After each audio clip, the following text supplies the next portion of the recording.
People from all around the world have decided to make the UK their home. Question is this, has that changed the way that we think and eat food? But more importantly, has it changed the way that they eat?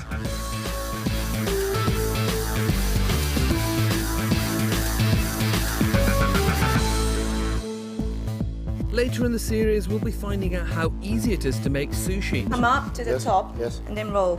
Oh, look at Yeah. that. And knocking up the ancient Jewish stew, cholent. It is such clever cookery. And it's so glossy, isn't it? Yeah, today we're looking at a little-known cuisine here in the UK, Filipino. Welcome to the New British Kitchen and the next stop on our culinary road trip around the UK. Today's cuisine is a veritable melting pot with influences from many cultures, and it has Eastern spice and Mediterranean tang. That, to me, is a marriage made in food heaven, Mr. John Turode. Food heaven. So I hung out with the Filipinos, and here's what's coming up. You've got to roll with it. We're showing you how to make a sinfully delicious lumpia spring roll. It all just marries together really well, doesn't it? Plus, if you like pork, you'll love Sinigang. And I'm invited to a birthday party where I'll be trying an oxtail stew, kari-kari. Do you know what? You're rocking my world, girlfriend.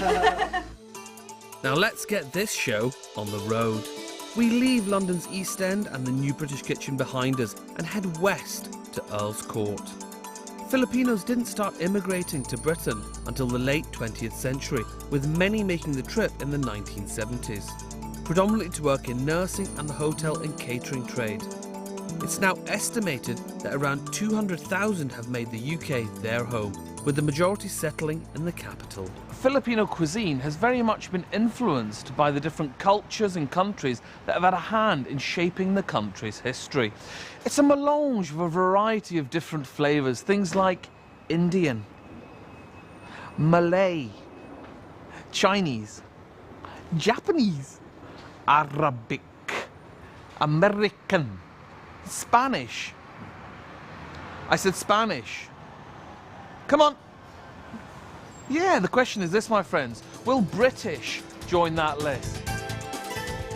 Now, to be honest, I don't know much about Filipino food, but as luck would have it, I'd arranged to meet a lady that did. Mae is my guide. I'd arranged to meet her at a local restaurant, and I had a sneaking suspicion I was going to have to stuff my face again. Hurrah! All in the name of research, you understand. This is lechon kawali. It's cooked deep fried. Kawali means pan. Right. Back home, probably they would roast it in a spit. Okay, The so- whole pig would be roasted. So it'd have all that flavour of the... Pork. Thing is, if you like pork and you like ribs, this is perfect. 'Cause Oh, yes. That's what it is. And the crispy skin as well. Tell me about this. What's this? This is chicken adobo. That's what do you really think? nice. And how's this cooked? Basically, you saute the onions and the garlic, and then once that's a bit cooked, you put the chicken in, Right. and you saute that with the onions, and put a bit of water, Okay. and let it simmer. Add the soy sauce when the chicken's cooked, and the vinegar, pepper, loads of pepper. Has to be loads of pepper. So the vinegar and the soy sauce come towards the end? Yeah. Well, I imagine they'd be there as a marinade in the beginning.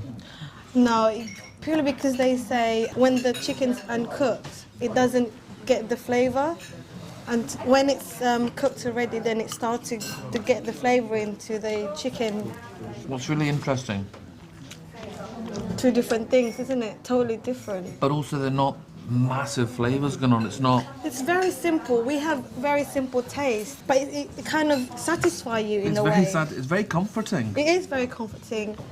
And what's this? This is goat caldereta. Okay. Basically, it's cooked with onions, garlic, carrots, and goats, Okay. and a bit of tomato sauce. It's kind of like a stew, really. That's fantastic. It's got a deep, Flavour. earthy flavour. Yeah. I think that's my favourite. If you could just clear off and let me, I've got some work to do here. When's your lunch coming? We're back in the New British Kitchen, and I've got Mae and the good-looking Hardeep. Hi, John. And Mae, what are we cooking? We're cooking lumpia today. Right, and what is lumpia? It's kind of like a spring rolls. So a Filipino spring roll, Yeah, and it's full of, what's it full of? We've got onions, garlic, cabbage, bean sprouts, carrots, bamboo shoots, pepper, and spring onions. We've got the pork fried up and dried already. Why have you put it into the strainer? So we can drain the oil so that when you roll the spring roll or lumpia, you know, it won't be soggy when you fry it later on. So what else are we going to do now? What's next?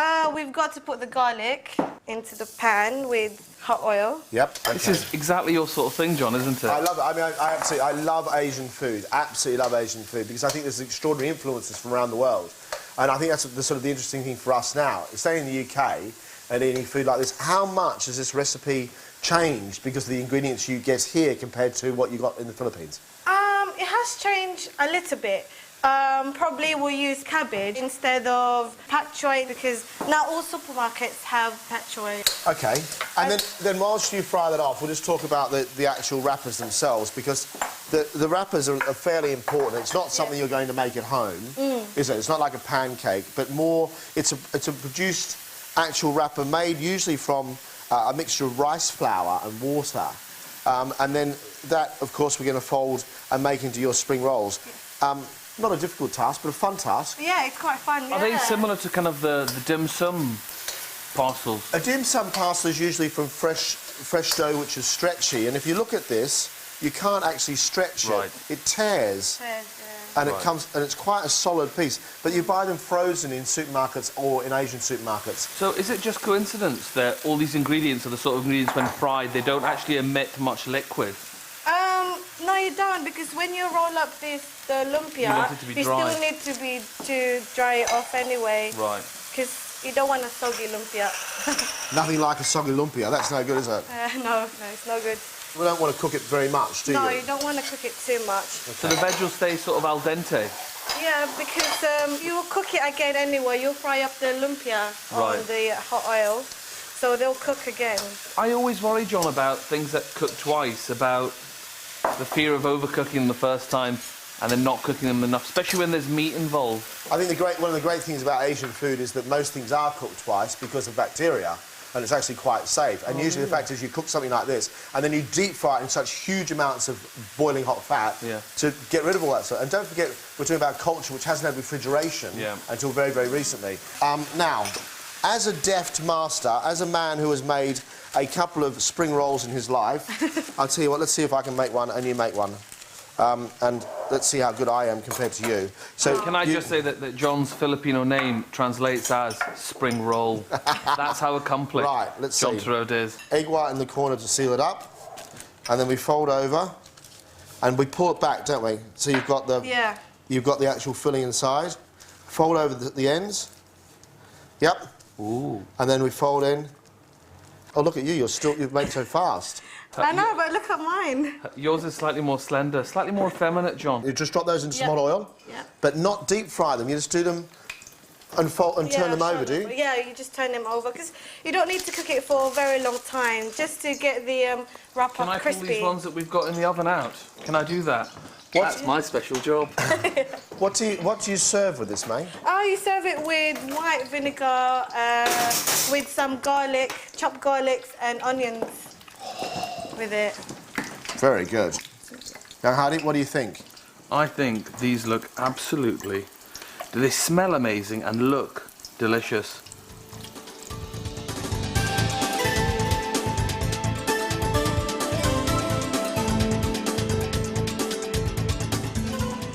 I'm not going to use this, John. I'm going to go in unassisted. Don't try this at home.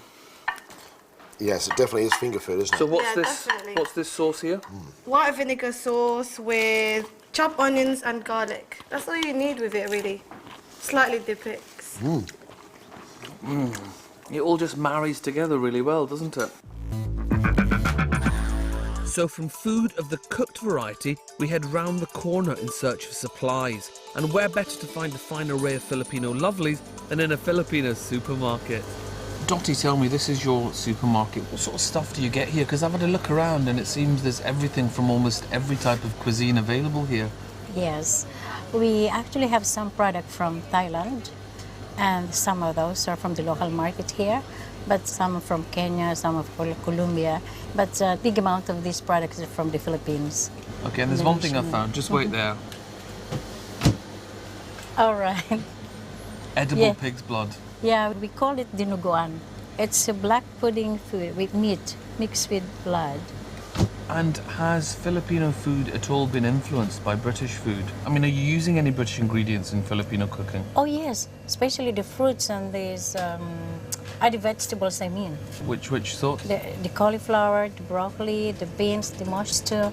More and more mainstream supermarkets are stocking things like chili leaves, white radish and purple yam. It may be a while though before your local stocks snake beans and banana blossom, but worry not, an Oriental supermarket will still be your best bet. After the break, we take to the kitchen again to cook a traditional Filipino pork dish, sinigang. I love this one pot wonder stuff. And I'm invited to a birthday party where I get to sample an oxtail stew, kari kari. I can't believe you've waited till the evening to introduce me to that.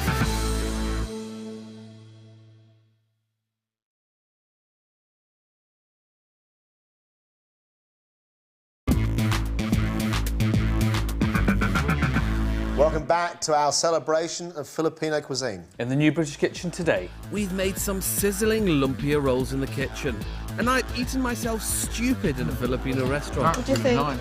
That wasn't tough. Still to come, we're back in the kitchen cooking with pork. Sinigang is on the menu. And I'm invited to a birthday party, Filipino style, and get tucked into an oxtail stew. do you know what? You're rocking my world, girlfriend. Yummy! It's so diverse. Yeah, but somehow through that fusion, there isn't confusion, there's just really great flavour. I filled my stomach full of great food. Now, time to continue my journey in and around London's Earl's Court. And the time had come to find out a little more about Filipino food and culture from Mae, my gastronomic guru. So, Mae, can you give me an overview of Filipino food? Because it's not something I know a great deal about. Filipino food have different influences. We can't say like the Chinese or the Thai, it's a specific noodle thing. We've got noodles, we've got stew, we've got soup, we've got quite a lot of stuff. So, you know, it's a mixture of a lot of things. Are there ingredients that are particularly common in Filipino cuisine that when you taste it you say, this is Filipino food? I would probably say onions and garlic. We Right. always have onions and garlic. Do you think then it's a type of food that can be influenced by British food too? Yeah, of course, of course. I mean, nowadays we've got a lot of supermarkets where you can buy certain Filipino products that you can only get in Philippines. But before that happened, probably in the 90s, early 90s, they would have to, you know, get it from the British supermarkets or, you know, the herbs that they can get here. And what do you eat yourself these days? How much of your diet is Filipino and how much of it is burger and chips? Not many burger and chips. Fish but and chips? Not many of that either. Shepherd's pie? Some shepherd's pie. I would say 90% will be Filipino Okay. food, but the rest will be other cultures. In a minute, we'll be cooking up delicious pork sinigang. But now, it's time to answer the call of the open road. Well, the call of an empty stomach, if I'm to be honest. Mae had a birthday party to cater for, and I'd promised to help. I'll just do anything for a free meal. On Mae's party menu is pancit canton, a chow mein-style chicken noodle dish. There's also an unusual and vibrant-looking stew. This looks amazing. That is kare kare oxtail. Ooh, oxtail. With- yeah. Tell me something, is oxtail a particularly Filipino thing? I mean, in Philippines we would have used carabao. Which is like reindeer? No, they're like water buffalo, really. Right. As well as oxtail, kari kari contains onions, garlic and traditionally ground peanuts, and snake beans. Mae has adapted the recipe. She uses peanut butter and French beans. It just goes to show that with a little imagination, it's possible to create authentic tasting dishes. That's what the new British kitchen is all about. I am astonished at the simplicity of the food. For a culture that has had so many different influences, the dishes I've seen today are actually quite simple. This perhaps is a bit more Complex. And yeah. what brings that alive? A lot of people have like dried fish and stuff like that in Right. Philippines, and to bring the flavour out a bit more, they use shrimp paste because it's quite bland. You So don't that's add, quite bland. yeah, you don't add add a lot of salt on it. Just a bit, just to give a bit of. And then you'll add the flavour. shrimp paste at the end. As with most Asian countries, rice is a staple of the Philippines and is served with most meals. Mae's party feast is no exception.